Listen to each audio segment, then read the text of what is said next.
I was really Turnovers.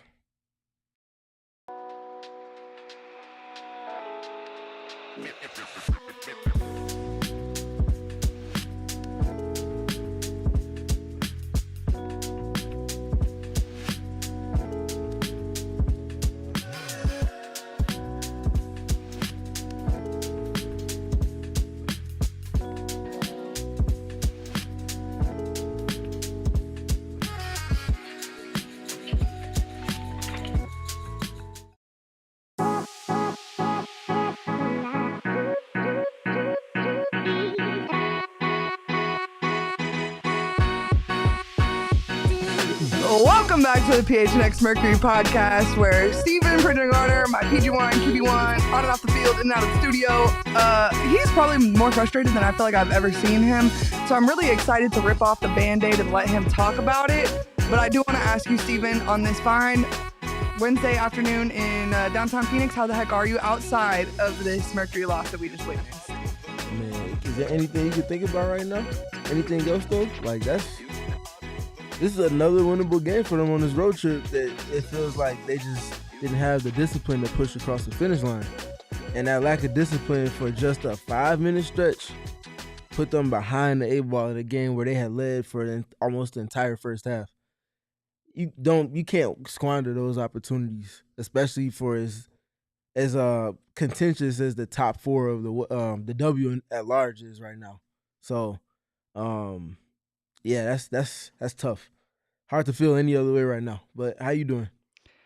You know, I'm a little bitter. I drove up here for this post game all the way from Tucson, and I lost my fuel card, so I had to pay full price for gas. Well, not full price. I still got my Inner Circle, discount, but the fuel card's the fuel card. But then also I got to watch this disgusting, and there really isn't that many other words that you can call what we just watched. It was an egregiously ugly basketball game. Mm-hmm. And I have been complaining to you and our beloved producer Kevo Post, my bad. I just want to bust out these damn thundersticks, and it's like the Mercury are allergic to allowing me to use thundersticks, because this is now the 3rd post-game show in a row where they just can't pull it out and they can't get it done. And now we're here talking about a 107-101 loss in Indiana. I got a rule now we're going forward with. No thundersticks unless you start a win streak. Win streaks start at 4. 4? Oh my God. Hey, you say you want to be champs? Doesn't a streak start at 3? No, it's 4. I'll take your word. I'm gonna be honest with y'all. Shout out JJ Redick. I don't know if we're gonna get the thundersticks. So I'm gonna, stay locked in and keep hoping. But Steven is putting rules on the thundersticks that I just don't know if can be upheld at this point. You want to have fun, it's got to come in a sustained manner. You don't want to have it as a one-off. You're right. It's got to be earned. Sustainable positive fun. reinforcement. Well, I think we should just rip the Band-Aid off with the X factor of the game, because this graphic is absolutely hilarious. The X factor of the game today, Steven? Turnovers. Turnovers decided this game. The barrage they had in the second quarter alone, I think it was 8, if not 9, depending on whose stat database you use. Not going to get it done. And a large sum of that 9 came in like a 4-minute stretch. AT had 6 within literally 7 minutes of each other. Obviously, I'm sitting here and I'm not talking to her, but I imagine she says that they can't get to the winning part of everything that they did play okay with if the turnovers come in a barrage in that fashion. And especially if she's the one that has it in her hands most often. You can't be inefficient with the Rock against a team that thrives in transition like the Indiana Fever do. Like, that team was literally lost in water. They had no point of direction with their offense. That's how great the Mercury defense was. That's the type of hold they had on the game. It wasn't until the barrage of turnovers that got the crowd involved, who was pretty much silent up until then, and it gave them momentum to start building a little bit of rhythm off of. It wasn't until that kind of inflection point that the game flipped the script. Yeah, and I mean, the Fever only had 15 points off the fast break, but it felt like 25 or 35 Yeah. points off of the fast break.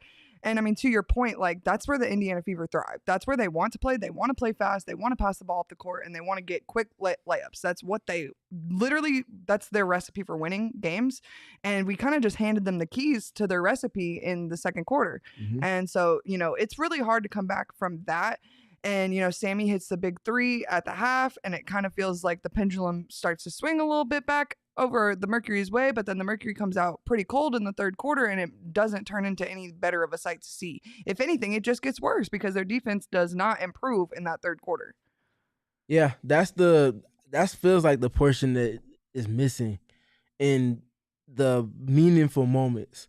Like you get the baskets in the fourth quarter where they're starting to cut it down to like 5. You get within 2 possessions. You need one more stop. They get to 2/3 of those kill sequences, and then they score on 2 of those 3 possessions too. And then on that next possession after their second basket, after getting 2 stops in a row, they give up a wide open, uncontested layup where there's no one else in the paint. And it's like 1 step forward, 2 steps back, 2 steps forward, 1 step back.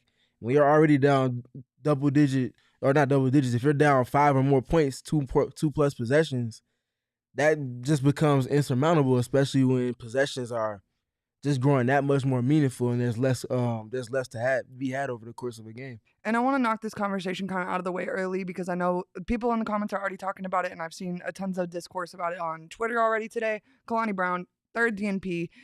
Nate Tibbetts was asked about it in the pregame, and it sounds like they're leaving flexibility on the floor. And, when you're approaching the trade deadline a week away, and I'm going to be blunt here.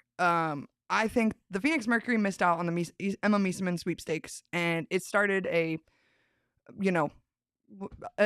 sequence of events that is just kind of unavoidable at this point. So the Mercury are keeping their options open. I don't know exactly what's going to happen with Kalani Brown. Signs do point to a trade, but that doesn't guarantee anything. There are only so many trade options in the WNBA right now. Like when you look at the contracts and the way that everything is set up, like trading Kalani Brown would be honestly pretty difficult at this point in the season. So like I do understand where everybody's coming from with their thought process there. At one point in the game today, literally, I almost looked back at Steven and said, like, Kalani Brown will really help the team right now. This really stinks. And Steven and I talked about this on Monday, like, woulda, coulda, shoulda. You can only have so many of those conversations and then be meaningful. But it does stink. The points in the paint only finished with, like, a few point disparity here. Yeah. 38 points in the paint for the Indiana Fever and 46 for the Mercury. So when you look at it from that lens, like it doesn't really matter, but there was a point in the game where it definitely felt like it did. But at the same time, like woulda, coulda, shoulda, and you're only going to get so much out of this trade if that is the direction they decide to go. Again, there's really not that many options to be moving toward for a trade at this point in the season. Yeah. And that's why, and honestly, this team I don't feel like they need to add anything else. DeWanna Bonner was enough, and people are already going back and forth on, well, who's going to be coming off of the roster because they felt like everybody was the perfect fit. I think DeWanna is the big move that they're making in season. It is. Everything else is going to come from them figuring out how to play with everyone in the rotation together, figuring out how to stop these rashes of turnovers that flip a game's flow that's heavily in their favor on its head to now working against them. And now they have to work against the grain late in the game to try to scavenge a win together towards the end of it. They just got to improve their game process more than anything. I don't know if there's anything else to really kind of look forward to more than that. That's them figuring out identity-wise, they know who they want to be. Now it's about doing that when you have your full roster at your disposal. Well, and it's been like a very interesting sequence of games for the Mercury because fresh out of the All-Star break, their first quarters look like dog poo-poo. Like there's really no other words for it. It looked bad. Mm-hmm. But now the first quarter today, they scored 30 points. Granted the Fever scored 20, but like from a lens of how discombobulated the Fever looked in that first quarter, it felt like an extremely winnable game for the Mercury. So now to kind of have flipped the script and not be able to execute really in those middle quarters where the, bread and butter really comes from, it definitely is difficult to watch. It is. There's a handful of other things that are difficult to watch, but I'll kind of save it as we kind of get through the conversations. But generally speaking, execution and discipline. Those are two things that were heavily an advantage, not even in their favor, was a true advantage for them early in the season, especially when you get to crunch time, the final 5 minutes, where a game is deemed clutch, a game within 5 points in terms of differential in the last 5 minutes. They were one of the best teams in the W for the first month and a half. And they've seen a little bit of slippage there over the last couple of games. And I can't say it's more about their opponents than it is about them. Now, on the flip side of that, you would much rather your problems be directly involving you than it is specific types of opponents. So that is a positive, but it's only a positive if you solve it and address it to the point where you are not allowing yourself to be succumbed to that. We've seen 2 games in this, 3-game road trip right now. They got 2 more left on it. 5 games, and they're 5 3 games games. This is 3 games in now. You're 1-2. You shouldn't be any less than 2-1 in my opinion. I'll chalk the New York game up to them. That is what it is. You're going up against that team. You have no margin for error. You did what you were supposed to against Washington, and then you come out in today's game after 2 days off. Got to finish the job. You can't be wasting games. You only got less than 20 games left in the season now. This is basically the dead sprint. Everybody spoke to it at All-Star break. This is where you're supposed to be putting it all together. Well, and I think the reason this loss frustrates me more than anything is because now they have to go to Atlanta, who they had problems with at home. Well, Chicago first. Really? I think it's Chicago. Oh, no. It's Friday. Friday's Atlanta. Yeah. So, but it's just like, Atlanta was a very tough matchup for them at home. And so, this game, to a famous Steven point, like, it wasn't a must win, but it felt like a need to win in order to keep, the momentum at least solidly in your favor. And when you've kind of had the performance post All-Star that they have, you need any momentum you can get. And like, they just haven't been able to find, we've talked about Satou and Kahleah, and we're going to talk about Kahleah first. So get ready for that, Kevin. But, they're rhythm players, and Kahleah has really, I think, found her strive, especially in her minutes restriction. She understands that she doesn't have forever to go out there and make her thing happen. So she needs to be in attack mode as soon as she checks into the game. And I feel like she's done a very good job of being ready. Even if she doesn't play for 10 minutes and at the end of the third quarter, when they put her back in at the end of the fourth, she comes in ready to clock. And so today I was very satisfied with the performance we got from Kahleah Copper. 22 points and what'd you call it? A single triple? Single. Triple single. I'm sorry, I got that mixed up. But yeah, 6 for 10 from the field, 1 rebound, 1 assist, and 1 stock. Granted, not her most complete game in a Mercury uniform, but we've been talking about it, at length, ad nauseum, about how it is going to take her time to get back to the true Kahleah Copper form that we've been, kind of accustomed to here in Phoenix.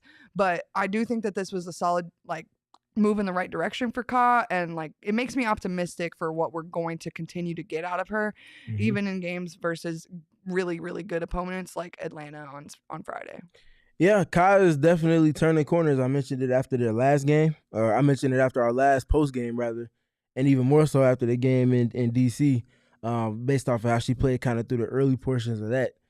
She's getting to the paint. She's getting those paint touches that make her the best slasher in the W when she's 100% healthy. In tandem with that, she's knocking down the 3-ball at a career best rate in terms of efficiency. The volume is getting close to a career high in terms of on average as well. She's playing the way that Mercury need her to on the offensive end. It's on the defensive end, though, not specific to her, but generally where they all need to refine that kind of rhythm that they were in that made them one of the best teams in the W for a significant portion of the first half of the regular season. Well, and then I do want to talk about Satou really quick. Satou had, and I'm going to talk about today's game in a specific lens, but I mean, the stretch post All-Star has not really been good. And granted, she missed All-Star with, a foot injury. She's been struggling since that, and I'm sure that a lot of it can be attributed to the injury. But the reality is that you need her to be doing the right thing in the right moments, even if her shot isn't falling, which is fine. You don't necessarily need Satou. If Kahleah Copper and Alyssa Thomas are combining for 54 points, then you really don't need Satou Sabally to go out there and do something all that crazy. But what you don't need is for the team to be down 4 points and for you to have a chance to, get a position to be able to win the game, and for Satou to take a, pull-up 3 out of rhythm when she's 0 for, at the time, I'm pretty sure 0 for 3 from 3. Mhm. And so, Kevin's yelling, I'm yelling, your head's about to explode. Like, Well, it's she's bringing not to cut you off, but she's literally bringing the ball up the court. And I believe, Steven and Erica, correct me if I'm wrong, the possession before she had taken an ill-advised 3, and we all said, oh, that's really not the shot you want with just 2 minutes left. You have a finite amount of possessions. And she's literally bringing the ball up for the next possession, and we're saying out loud to a person, she's not going to shoot this. No, I don't shoot No that. way. And then she sets and shoots it, and we're just like, that's an unbelievable decision to make in that moment. Yeah. Absolutely unbelievable decision making. And so, like, it kind of goes back to your point earlier in the pod where you're talking about execution and just how the willingness to play with one another doesn't seem like it's there in the same way that it was earlier in the season. And so, you'd love to see Satou give that up and pass it to Sammy, Lexi. Who cares, really, honestly, in that moment? But it seemed like a wrong time, wrong place type of shot. And when you've been struggling in the way that she is, it's not something you want to see late in the game. Yeah. Some of it I feel like, and I can't speak directly for Satou, but it feels like some of it is the way that she's been enticed to approach the game. For sure. Those transition pull-up threes, like we talked about early in the season, the successes that she enjoyed shooting the 3 ball, especially the pull-up 3. A large portion of those came in semi-transition like she did off of those turnovers where she's bringing it up. Nate still wanted her to get her attempts up at that time. Correct. So, yeah, like. But I think what the issue is rhythm of the game for you as an individual player and then time and score. If you're down and you're not on like a 4 threes made game at that point or even a 3 threes made game at that point, if you can find a better shot, I would honestly rather her just took it all the way to the cup. You're right. At least play the chances of getting fouled at the free throw line because no one else on the court outside of Aaliyah Boston was bigger than Satou in terms of being able to step in front of her in his transition or a secondary break. I would rather have seen her just go get a paint touch, put her head down and go get to the free throw line. Keep your defense safe if you even miss one or if not both of the free throws. It just hits a little different. I'm not stressing too much on that. Like, obviously it was loud because in the moment, I think they could have got within, honestly, tying the game on the first attempt. I think it was a tie. And if she made the first one, I think they might have took the lead because I think they were down 2 at that point. I think so.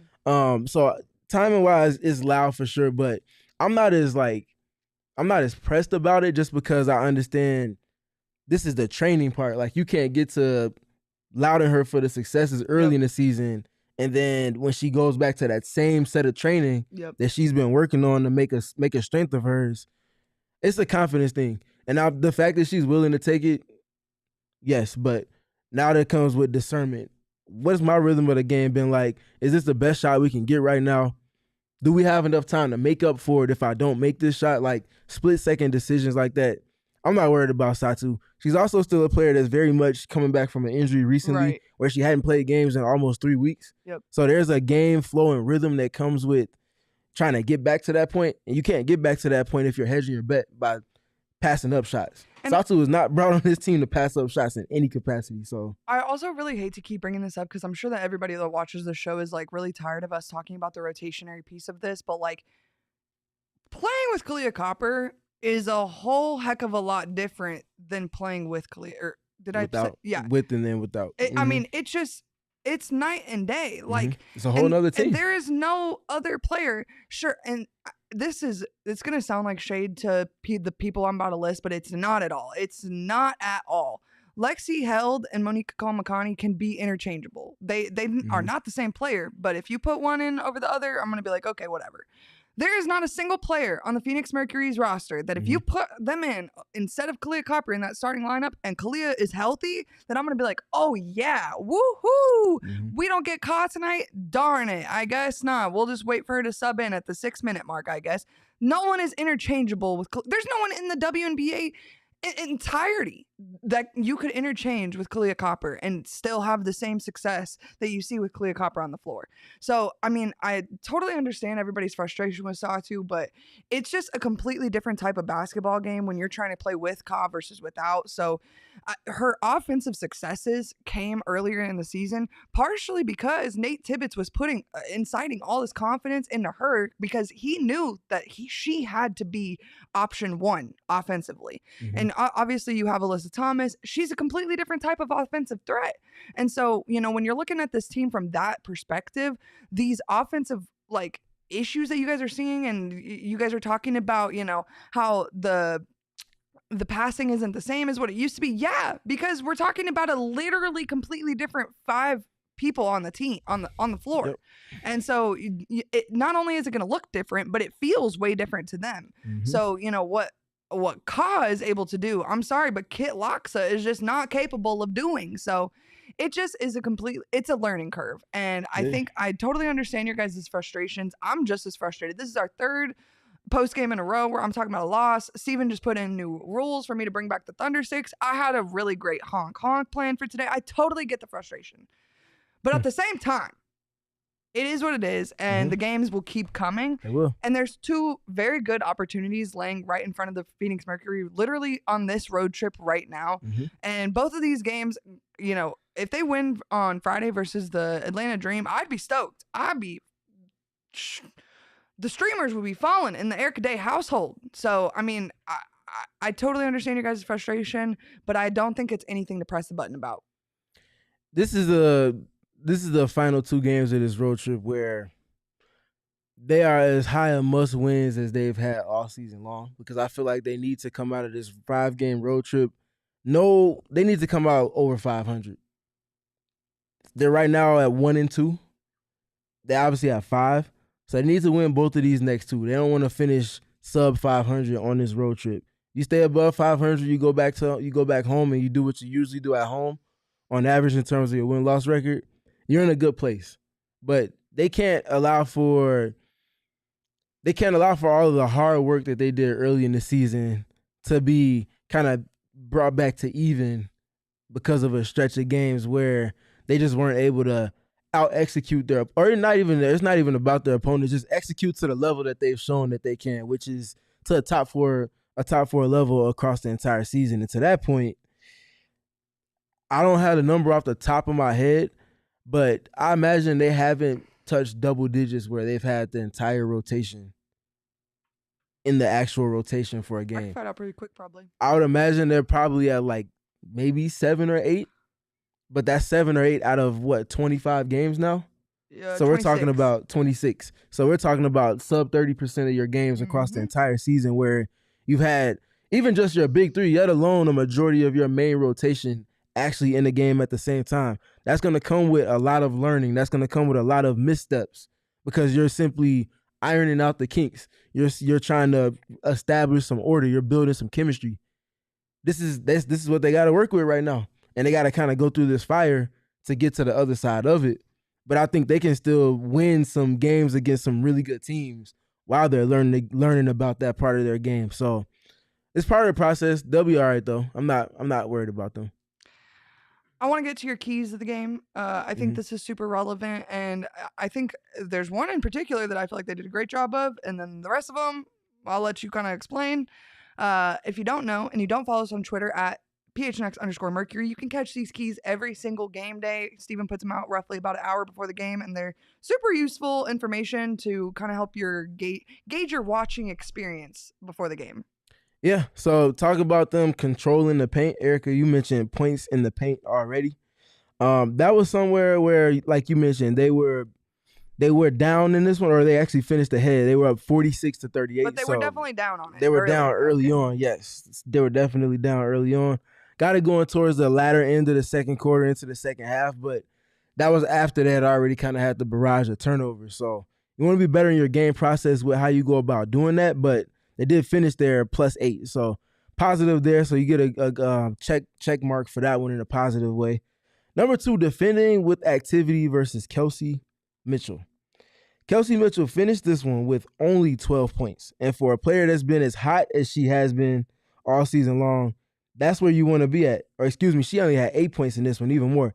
8 points on 10 shots, 3 for 10 from the field. Only made 1 3-pointer as well. They did a good job being in the gaps, good job with their activity, good job just making life hard on her. That's what you want. That's what the goal is. You're not going to necessarily shut her down. You just want to make her work harder than she typically will have to get to even look at the basket, yet alone actually have an opportunity to score. And then the third key was 3-point efficiency. That was one where at halftime they were down almost double digits in terms of attempts from deep. That's something that you just, even if you're not obviously looking at it in the same lens that Indiana is in terms of how you want your shot profile to look over the course of a game, you still can't be almost double digits down. That's a hard battle to fight, especially if you put it in tandem with the other things that we're going to get to, which is not numbers in the boxes that we have on our graphic that Kevin made, but these are numbers that I kind of pulled just on my own accord in preparing for our post-game show here. So transitioning from my phone to my laptop because the laptop is about to die. First number I'm looking at, though, is going to be fouls. So this was a season high in fouls for the Mercury in this season. I think it was 30. Go ahead. Also, I just wanted to point out, this was also a league high attempts and free throws attempts and made for opposing team. So we can start there. 32 free throws made for the Indiana Fever. 38 free throws attempted. League high. Season and league high. So obviously, if it's season high, it's definitely, or if it's league high, it's season high for the Mercury in terms of what they've conceded to their opponents. Hard to win games if you're sending opponents to the free throw line that many times. And I know some of it is because of the officiating, which we've spoken to ad nauseum all season long. Any WNBA podcast has spent 10%, 15% of their podcast time, minutes-wise, talking about officiating in some capacity, whether it was in their favor of the team that they're covering or against the team they're covering or just generally watching. I feel like we're entitled to financial compensation from the WNBA officials. It's getting ridiculous at this point, honestly. Especially with the amount of subscription services you have to watch the referees mess up the game. Yeah, you do deserve some financial compensation. For sure. Definitely. In addition to that, though, 107 points conceded, most on the season by the Mercury. Only the second time they conceded more than 91.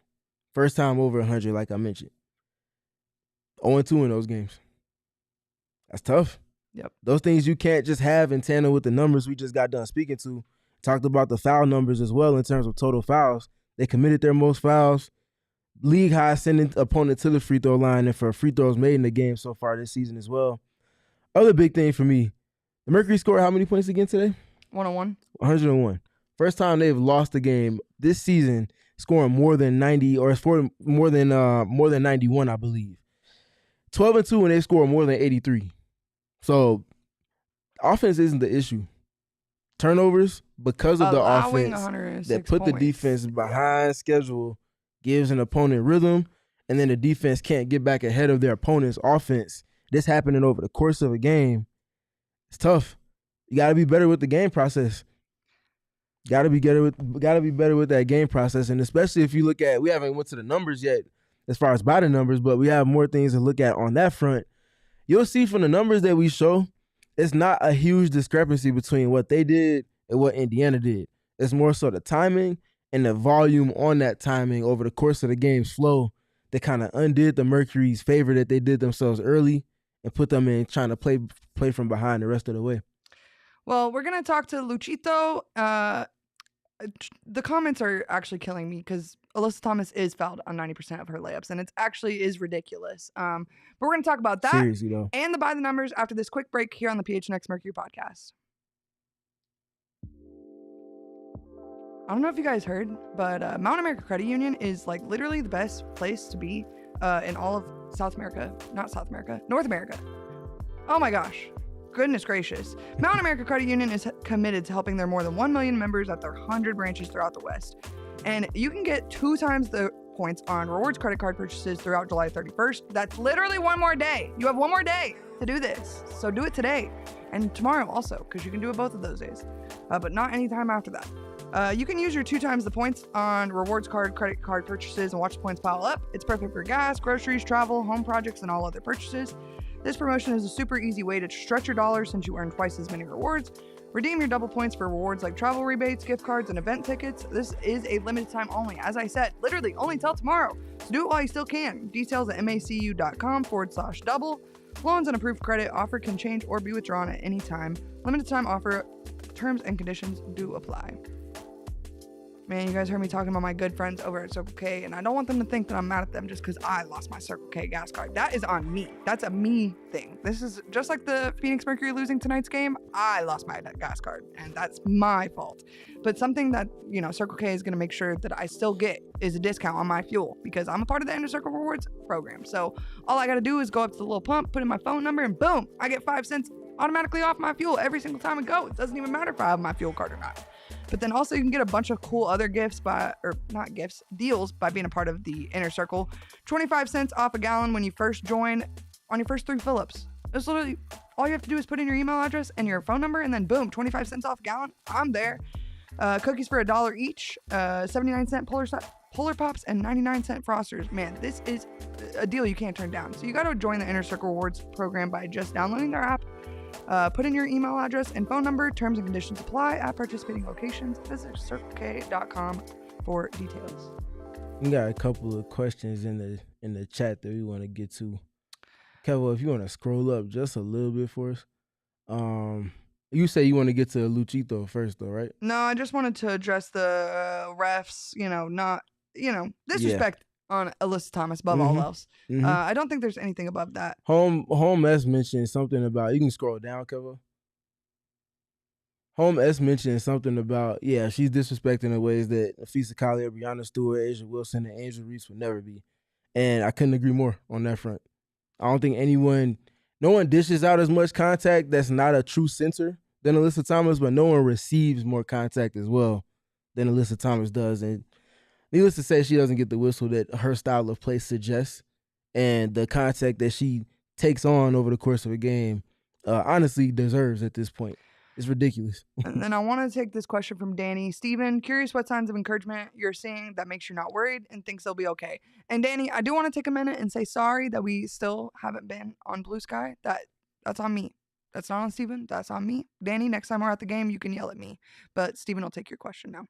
The big thing for me, 22 game sample size over the first half of the regular season. Yes, they weren't healthy for a significant portion of that, but that team was second best in the W and had just came off of beating the Minnesota Lynx in their most recent matchup while being significantly underhanded. 1/3 of their big 3 available for that game. No Lexi held. A couple of other players simply not available. Again, just a handful of players simply just not available for the team, figuring out how to get it done. And again, that was a 12 o'clock game, 12:30 start, a camp day game. So there's a lot of adversity in that game. And the fact that they went and won that one pretty much for me solidified them as a second best team at that moment. I err on the larger sample size than this significantly smaller sample size where there's a lot of context that has to be involved with it. Majority of it on the road. Majority of it with the team just now coming back healthy. This is only their 7th or 8th game this season where they've been comprehensively healthy. Like, these are kind of the lumps that come with that when you go from not healthy in a significant fashion to significantly fully healthy in one kind of swoop, and it's not a gradual reinsertion of players. Yeah, and then Luchito did comment, Monique's injury gets me concerned. Yeah, and we probably should have mentioned this a little earlier. She came back in the game. Yeah, thank goodness. Thank goodness. That was the scariest thing of the whole game. The game was ugly, but that was terrifying. Yeah. Because Mo feels like an irreplaceable cog of the team. I know what I said about her and Lexi earlier, but it's they're interchangeable. They're interchangeable defensively, but offensively, Mo is irreplaceable at the point guard position for them offensively, yeah. Quita, I'm sorry. It is wild that AT can score 32 and the Merc can still lose. But that's okay. Appreciate you for asking, Danny. Anybody that's got questions, if we see it, I promise you we'll get to it. Whether it's a super chat or not, we appreciate y'all rocking with us the way y'all do. So anybody got questions, definitely hit us up and let us know what's going on. Yeah, one of the questions that it's more of a conversation going on in the chat, less of a concrete question. So I'll kind of verbalize it into one, and maybe y'all can answer it. What would y'all do if you were Nate Tibbetts with the center rotation? There's a lot of discussion in the chat tonight about whether Tibbetts is balancing the front court correctly with certain players getting minutes that might be playing quote out of position. How would you handle the front court rotation if it was you, Steven? Well, I think because Natasha Mack has been playing so well been the best offensive rebounder for the last like handful of weeks. In addition to her defense being sharp, I think she needs to remain in the starting lineup. He might want to switch it based off of matchups, but I would rather for lineup consistency. It's unfortunate that Kat Westbell wasn't available in that game against the New York Liberty, but I think that because they were starting to vibe and build a little bit of chemistry with the starting lineup, you don't want to do too much maneuvering with lineups in terms of the templates. What you can do is mitigate minutes based off of matchups, though. And I feel like that's something they should probably lean into a little bit more, just because they haven't had the roster full for only a little bit over 7 or 8 games so far this season. So you wanna have some type of sustainability, some type of rhythm for you to kind of base things off of. So I would start there. Keep Mac in the starting lineup for the short term, kind of assess things from that, and then maybe once you get back home, take the data that you've compiled over the road trip, reassess, see what player groupings have worked, what maybe didn't work, and then kind of finagle and maneuver from there. But generally speaking, this year, their best starting lineup has been Kat Westbell at the 5. So I imagine at some point they get back to it, but you do want to kind of ride the proverbial hot hand with the way that Mac has been playing. So I think it should be Mac. I think it should be Kat Westbell. And then at that point, it's Alyssa Thomas and DeWanna Bonner. Maybe you mix in a little bit of Satou, depending on what matchups you might be going up against and what the kind of lineups against other teams' lineups might look like. But it shouldn't be no more than those kind of 5 names that I just mentioned. If we're talking about on a game-to-game basis, I think other matchups like Atlanta will probably call for Kalani Brown to have some portion of minutes in the rotation, which is going to scale back minutes from Mac and Westbell naturally, and probably from DeWanna a little bit too. But you kind of go with the flow on that part. I just, based off of what Kevin said, I saw a lot of discourse earlier in the chat about DeWanna specifically playing the 5 and that being out of position for her. And do you think that's going to continue? And do you think Nate's fallen in love with it in a weird way? I don't think so. And it kind of goes back to the positionless thing, honestly, for me. And that it's kind of just where she's ended up some of the time by chance. But I don't think that he's necessarily fallen in love with it to a fault. Well, I mean, I asked him about it after the game against New York because it was a lineup that helped them. And then against the Mystics, it was plus 17 in particular. Yeah. So it's something that he mentioned they're just not experimenting and just like kind of playing random with it, but they're doing it intentionally to see, okay, it works against these lineups. Doesn't work against these lineups. This player combination with her at the 5 or with AT at the 5 works. This one doesn't. Figuring out which ones work, trying to streamline 1 or 2 lineups to go to that lineup rendition with, and then rocking out with that one consistently going forward. But he said they're going to be kind of looking into that, compiling data over the last home stretch of games. Well, and then one last thing on this is that this is kind of the perfect time for them to finish finagling with these lineups. They have like, I would say 8 games left where you can kind of continue to play with it beyond injury, forcing you to play with it. And so you want them to find comfortability in a lineup that is consistent ASAP, because the sooner that they can find something consistent, the sooner this team is actually spending their time getting ready for the playoffs. Because right now, they're just spending time getting ready to get ready for the playoffs. And so until they can find consistency in those lineups, I think that we're just going to continue kind of seeing these like little tiny maneuverings in the rotations. But it's not anything that I'm concerned about. And at this point, like, New York had a saying that they lived by last year. And I think it's something that the Mercury need to really embed into themselves. And it's that they have all they need. And so, they have the winning recipe. They just have to get back to it with the core that matters the most. And so, I think we're headed back to that. I do want to get into... I got a question, though, for the people questioning DB or AT at the 5. Because if you said it was one or the other, I'm not going to argue against you. I think they're both interchangeable there for sure. My rebuttal to it, though, if you're looking at going into a playoff series with the New York Liberty or the Minnesota Lynx or the Las Vegas Aces, are you going to be spending more time with traditional lineups, or are you going to have to be very comfortable across multiple small ball lineup renditions? Yeah. There's going to be a whole lot more of the latter than the former. They didn't have a small ball option in the first round last year against the Minnesota Lynx, and they got the broom largely because they didn't have a curveball. Yep. Now, obviously, context matters. They didn't have Rebecca Allen for that series as well, and that hurts. But outside of BG at the 5, they didn't have an effective lineup that they could go to and know what they were going to get production-wise on both ends of the floor. So I mean, that's the largest bit of it. You're preparing for what's ultimately going to come in the playoffs, but you also need a change of pace past what your streamlined lineups are. We know that Cat Westbrook at the 5 works. That's one of the best lineups in the W.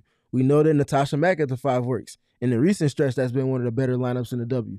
You have to continue to compile data so you know what you can go to and be able to press that button accordingly when the moment presents itself come playoff time in particular.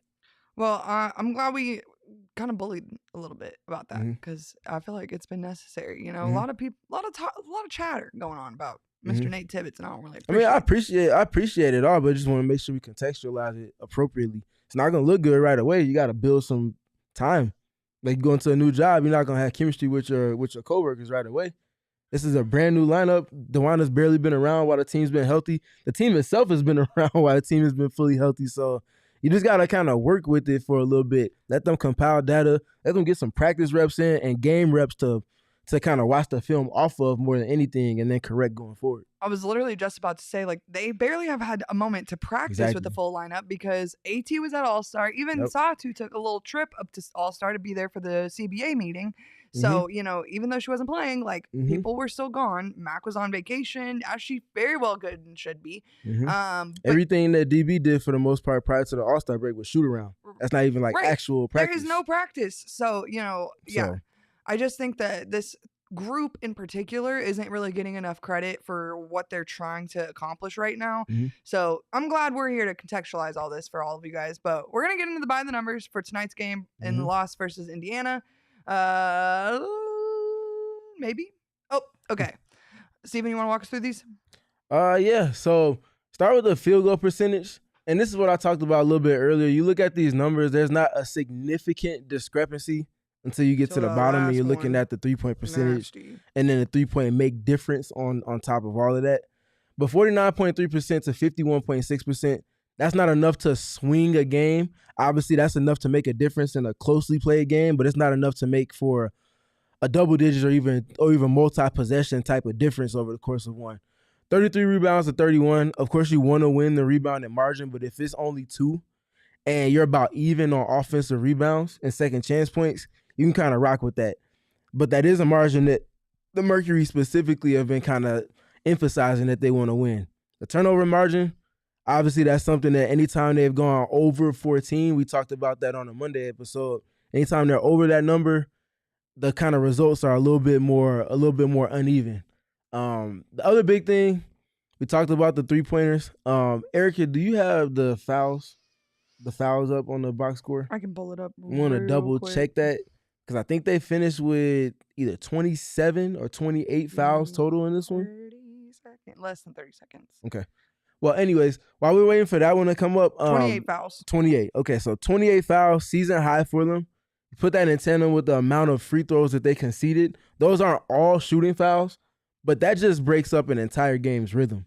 You can't find a rhythm with your defense if you're fouling 2 out of every 3 possessions. You just can't find a rhythm with that. That just kind of breaks up everything. Put that in tandem with them going to the free throw line and the turnovers. That's a lot to work up against, and that's a lot of things that are in your control in some capacity. Yeah, and then, you know, to your point earlier, like they finally get the crowd involved, and then it becomes a whole lot harder to win in that arena. Like you know, they went on that little every game's a home game spiel earlier this year, and I kind of gave them some poo-poo for it because then the Valkyries did what they did in Valhalla, which is absolutely diabolical. But, I mean, Gamebridge is a really difficult place to win. So, you know, they had it, and then they didn't, and that really, I think, is what stinks about this the most. Yeah, it's the controllable things for me. The officials are going to be who they are. That's not, at this point, is what it is. At this point, if you're not expecting or anticipating it, then you're working against yourself. I don't imagine that they're not anticipating it because they've been going through it all season long. It's about controlling the things that you can control. You can control the turnovers, especially the live ball ones, especially the rash of them that come in multi-possessions over a multi-minute stretch that swings a game. Those are non-negotiables, especially for games where we talked about the Mercury not playing the highest possession game in terms of how many offensive possessions they have over the course of one. They lead the league in forcing turnovers for their opponents. You can't start to shrink that margin that's baked into your game process by turning the ball over yourself. If you're forcing people into almost 17 turnovers a game, you can't be getting to 15, 16 because now what usually is an advantage for you can start to work against you. Put that in tandem with the 3-point percentage and efficiency not necessarily being where it typically is. Now you see how things can kind of be a lot more in limbo, where early in the season they were a lot more in control for them. Yeah, and I keep thinking about this comment that Nate Tibbetts made in a pregame early in the season about intellectual aggression. And there was one play tonight that I was like, oh, there it is. And it was when they got Kelsey Mitchell with her 5th foul. And I was like, oh, I didn't even realize she was in foul trouble. Look at y'all doing that. So the first possession of the fourth quarter. Yeah, it was at a clutch time. I was kissing my hopes and dreams goodbye. My Thundersticks, aspirations were slowly but surely leaving the chat. And then that happened, and I'm like, oh, that's a fire. And you can change the tide with this right here. And they started to go on a little run. I'm like, ooh. And then intellectual aggression really mattered. And then it kind of bit them back in the rear end when they started going back on the other end and fouling on offense. I'm just like, what? You can't win if you play like that. So, and to your point, like, if you're the Mercury and you're not prepared for a ton of fouls to be called against you at this point in the season, after the treatment that they've had this so far, then you're not showing up prepared for the game. So, I definitely think this is a super winnable game. It definitely stinks. I would love to see the turnovers go down. I saw someone on Twitter talking about how their goal is 15 turnovers a game. And I saw this person really throwing a lot of dirt on that being the goal being too high. And I think when you contextualize that the Mercury pretty much averaged 19 turnovers a game last season, you're like, okay, I'll take 15. And, you can't get it to that at this point right now. And that is definitely, I think, what has the chat a little, oh, we haven't even gotten to our one-word burns. And I almost said my word out loud right now. To talk about. I'm so sorry. We should get to that. Okay. We're going to get to the one-word burn. If you guys don't know, if you're new to this show, we do a little one-word burn, and we surprise each other every game with our one-word reaction to the game. And I'm going to get off my tangent and rip off the Band-Aid, and let's get to the one-word burn. Mine today is flabbergasted, because that's absolutely what I was. I had a feeling that's what it was going to be. It's appropriate. I mean, why? That's how watching the fourth quarter. That's how I won't even talk about the fourth quarter. Watching the second quarter when they allowed 35 points. I was like, this is not the Mercury's recipe to win a basketball game, and I don't think that this is gonna turn into their favor unless they turn things around very quickly, and they clearly did not. Steven, your word? Yeah, my one word is bruh, because with the dots intentionally involved there as well, because these are avoidable situations. This is not to say that Indiana wasn't inevitably going to go on a run at some point in the second half, maybe even in that second quarter, in place of the turnovers that the Mercury did compile. But you would much rather them have to work for that and get that off of their own will versus them getting it off of you not necessarily having the connectedness and not just being sharp with your game process. If it's 1 or it's 2, like, you would rather not be 1 or 2 or 3 or 4, but you start getting to 5 or 6 or 7, and that happening over the course of 10 or 11 possessions. Again, that's enough to swing a game. You give a team that didn't have a post on offense all types of a heartbeat, and the crowd getting involved, and now that's also putting your offense significantly behind where it once was before the rash of turnovers. That's hard. The disciplined teams, New York's not doing that. Minnesota's not doing that. Atlanta definitely is in fourth quarters, but sometimes they don't even do that themselves. That's not something that you can sustain in terms of if you're expecting to be winning at the highest level. You got to be better with that. And I imagine, like I answered the question earlier, I believe in the larger sample size than I do these kind of anomalies, but a trend is starting to establish, and it's trending a little bit past just being an anomaly. So you want to nip that as soon as possible. You don't want to allow for bad habits to kind of seep in. Since this is our last podcast of the week, I do want to take just a little bit of time to look ahead at this game on Friday in Atlanta. The Mercury obviously lost their first matchup in Phoenix. I am trying to think. The full roster was available for that game, I believe. Against Atlanta? I can make sure actually right now. Monique was not back yet, I don't believe. Okay. I'm gonna triple check really quick. Because I believe Monique's first game back was on Friday against New York. I believe you are correct about that. So yeah.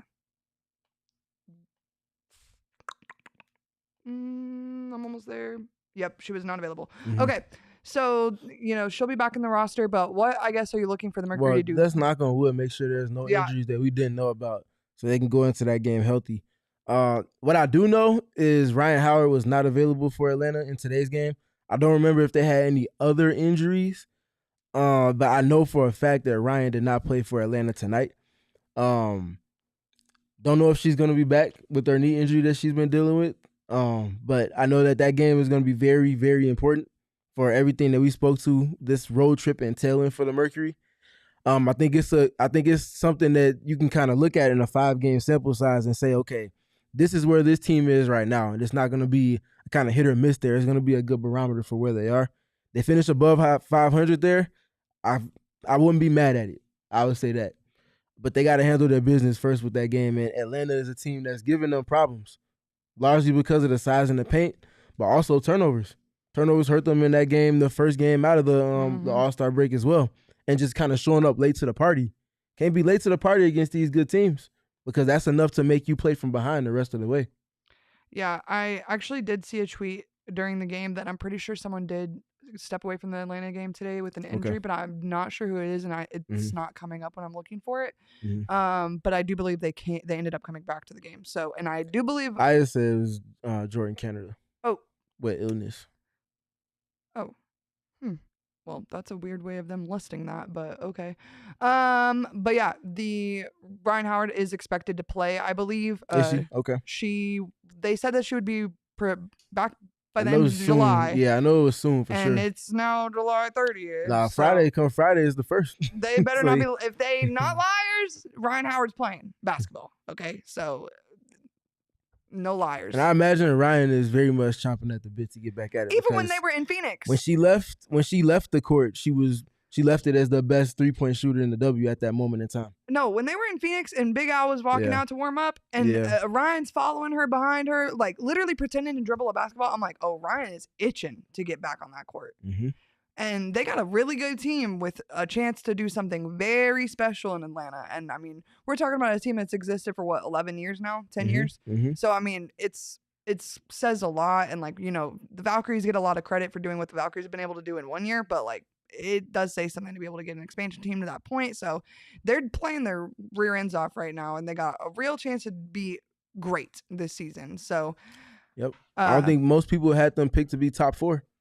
If you listen to this podcast, though, you knew that they would be very much in the mix of that top kind of 6, probably. That underneath the top 4 area. And needless to say, they even outdid what we expected for them to be in. So give them their kudos. They are very much a formidable top 4 team this season. I feel like they've been the 4th team comprehensively. If we're including everything schedule-wise up until this point, I think it goes Minnesota, New York, Phoenix, and Atlanta. But at this point right now, Atlanta's playing better basketball than the Mercury have post All-Star break. Well, and I hate to rain on my own parade here, but Seattle is half a game behind. And Seattle plays, and this is no slight to the Sparks because they've been playing some real good basketball post All-Star break, but they are playing the Sparks on Friday at home. Yeah. The road is set for them to take that lead on the Mercury. So, the Mercury needs to go to Atlanta and take care of business on Friday. It's definitely not a must-win game because there are a ton of games still on the schedule for them to get back into the position that they're in. They built themselves a nice little cushion to stay in the top 4. Let me look at how far back. Hello? The Fever are still. Yeah, they're in 7th right now, firmly right now, right? Yeah. Oh, yeah. And Atlanta Atlanta and the Storm are tied for 4th. So actually, if they let the Dream right on the win, heels. Yep. They're gonna let the Dream. They're gonna slip to 5th. So I think is it the season series tied with Seattle 1-1 or is it 2-1 Seattle? I'm pretty sure it's 2-1 Mercury. It's 2-1 Mercury. Okay. I'm pretty sure. Okay. I'll have to check that. Just thinking back, because they played them the first game of the season where yeah. they won that one, and then the next 2 they played, I guess, then would have been when they weren't healthy at all. So I know they played that game in Seattle where it was only Satou and no AT and no Kahleah. And that game was a little tough for them. Oh, no, it's 2-1 them. Dang. It's 2-1 Seattle? Yep. Yeah. Because the last 2 games, they haven't played That's them healthy. disgusting. They haven't played them healthy at all after that first game. So it's been tough. I don't think Kahleah's played against Seattle at one all time. yet. Nope. Yeah. So to that point, they haven't been healthy against them. They don't have the tiebreaker, and that's why I'm bringing it up. Skylar ain't ready for Kahleah. I'm sorry. That was just a joke, guys. Don't say that to Skylar.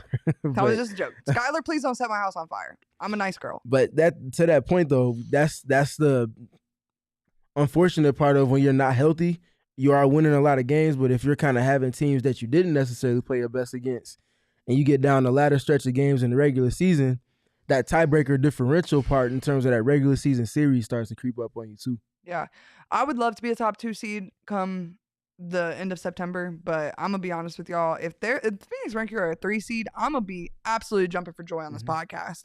I'm gonna tell Steven F with his rules. I'm bringing out the Thundersticks. If we're a top 3 seed, and I don't like saying we on this podcast, but if the Phoenix Mercury are a top 3 seed, I'm bringing out the Thundersticks. In fact, I might bring out 2 pairs of Thundersticks and force feed them to Steven. So I ain't using them. I'm gonna try my hardest. You know what I mean? I'll get Kevin to You say they're parading for October. End of October, here we come, right? But my larger point that I'm getting at, though, I understand like all of the conversations about the standings and whatnot. I would much rather this team has sustained health, taking the time to learn themselves. We've seen what they can look like at their ceiling without being fully healthy.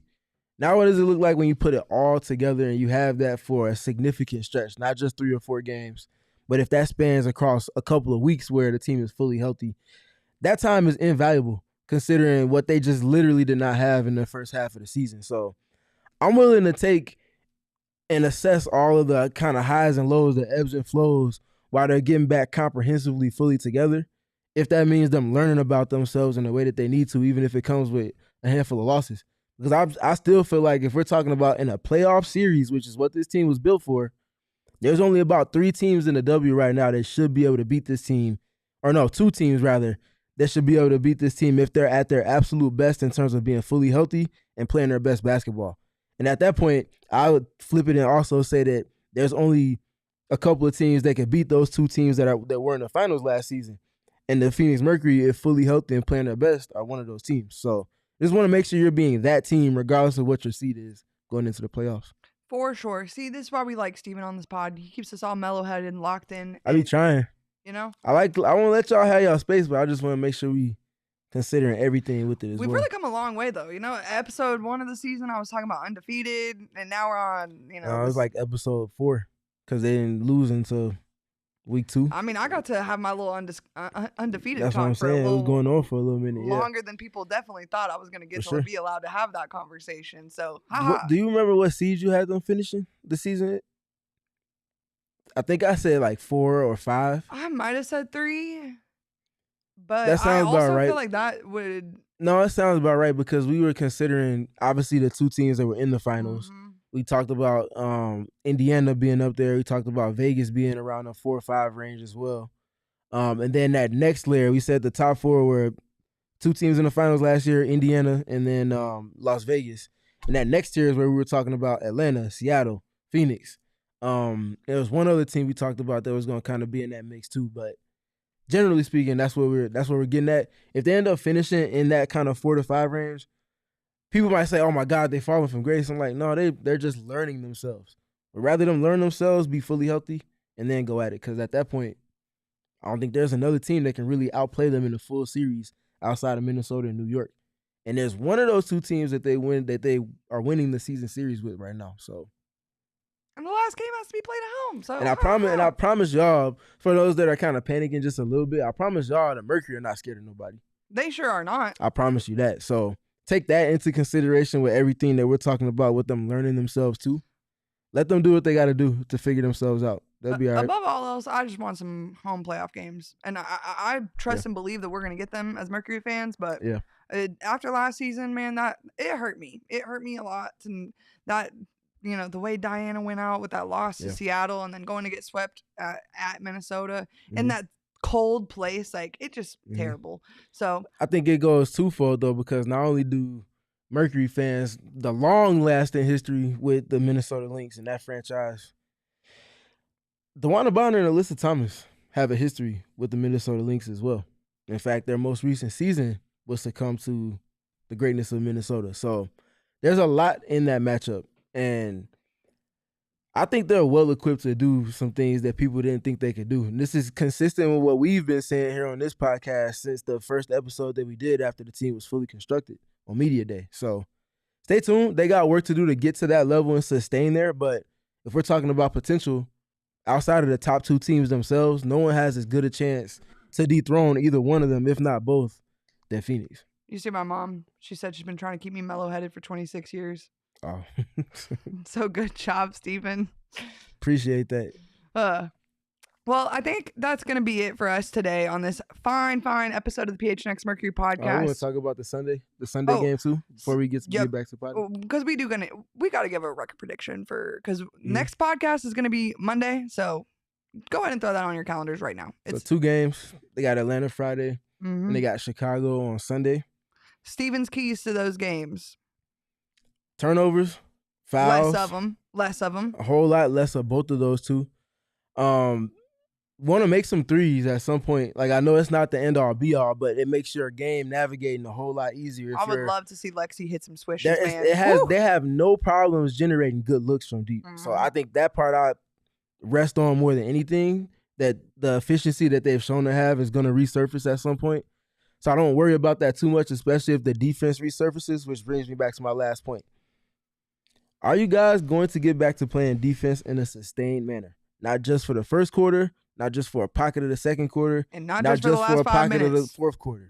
Can you get back to doing that comprehensively where a team might score? That's cool. That's going to happen. But you're making teams work. They're not giving up those just wide open straight line drives to the basket for layups. Bad transition defense where 1 or 2 players are getting beat back, which is something we never really saw through the first portion of the regular season.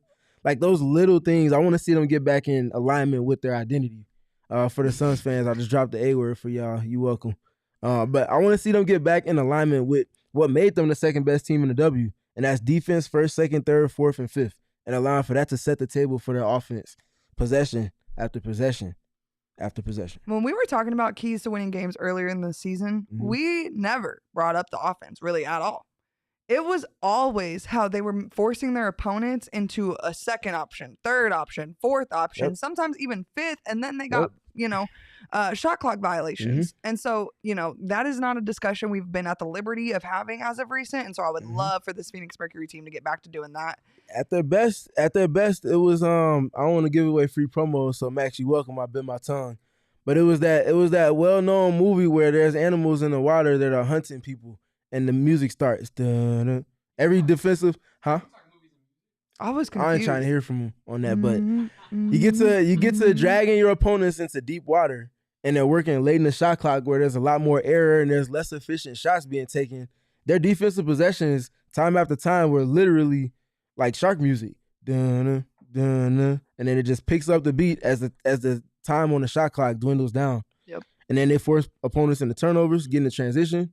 They take bad shots, play off of misses, and all you see is AT's bun just bouncing in the wind time and time again because she's taking off in transition.